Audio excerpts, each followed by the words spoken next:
परमात्मा की लाठी में आवाज़ नहीं होती।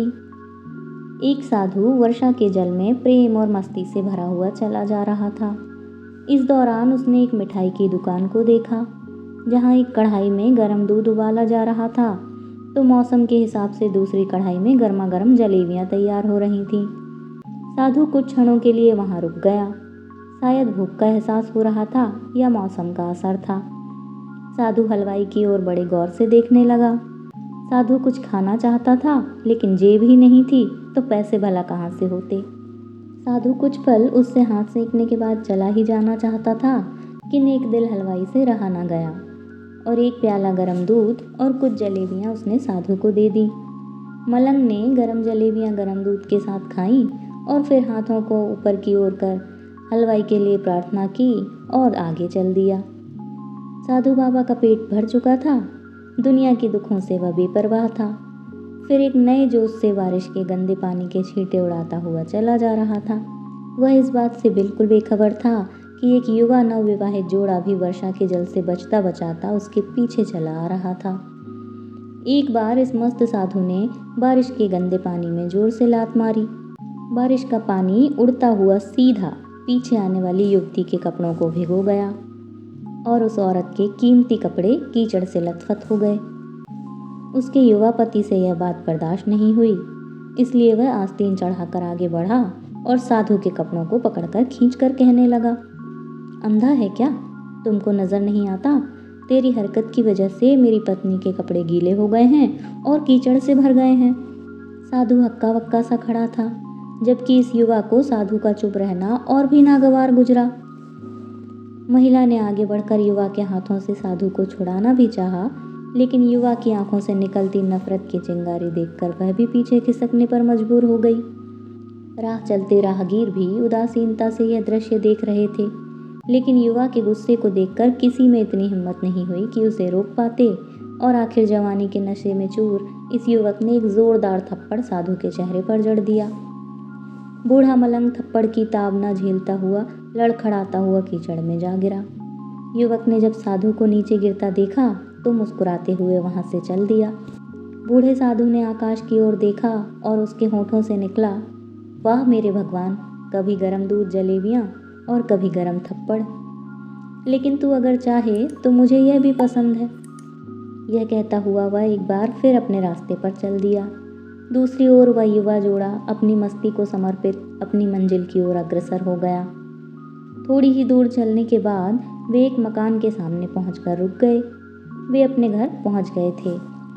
युवा अपनी जेब से चाबी निकालकर अपनी पत्नी से हंसी मजाक करते हुए ऊपर घर की सीढ़ियां तय कर रहा था।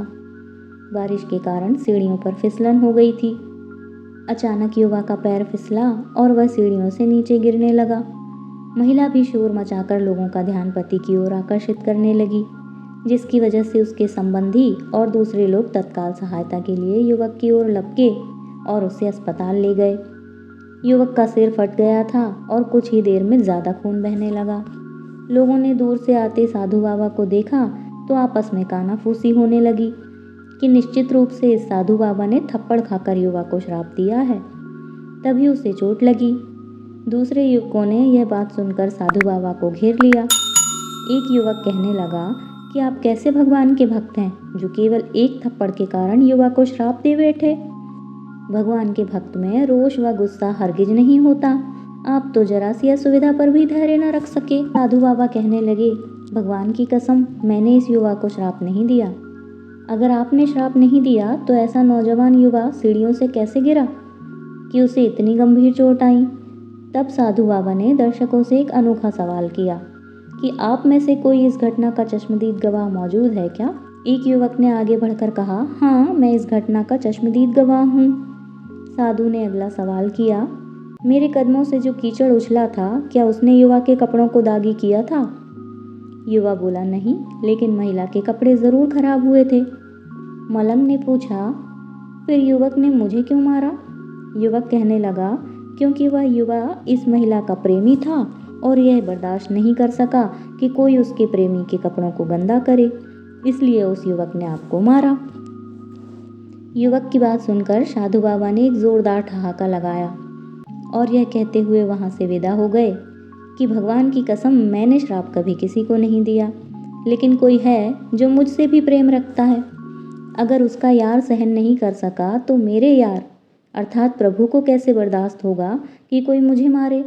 मेरा यार इतना शक्तिशाली है कि दुनिया का बड़े से बड़ा राजा भी उसकी लाठी से डरता है।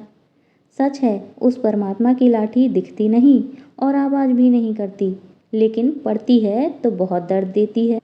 अपने धन, यौवन और पद का अहंकार दूसरों को चोट पहुंचाने का कारण बनता है, किंतु जब समय का चक्र हमारी तरफ घूमता है तो हमारा कष्टों का दौर शुरू हो जाता है। हमारे कर्म ही हमें उसकी लाठी से बचाते हैं। बस कर्म अच्छे होने चाहिए। किसी को भी चोट पहुंचाना खुद चोट खाने की तैयारी करना है। हमें अपने गलत कर्मों से डरना चाहिए, क्योंकि ईश्वर की लाठी में आवाज़ नहीं होती। कहानी पसंद आई तो इसे लाइक और शेयर ज़रूर करें। साथ में चैनल को सब्सक्राइब करना आप बिल्कुल ना भूलें। मिलते हैं कल इसी टाइम इसी चैनल पर फिर एक नई वीडियो के साथ। तब तक आप अपना ख्याल रखिए।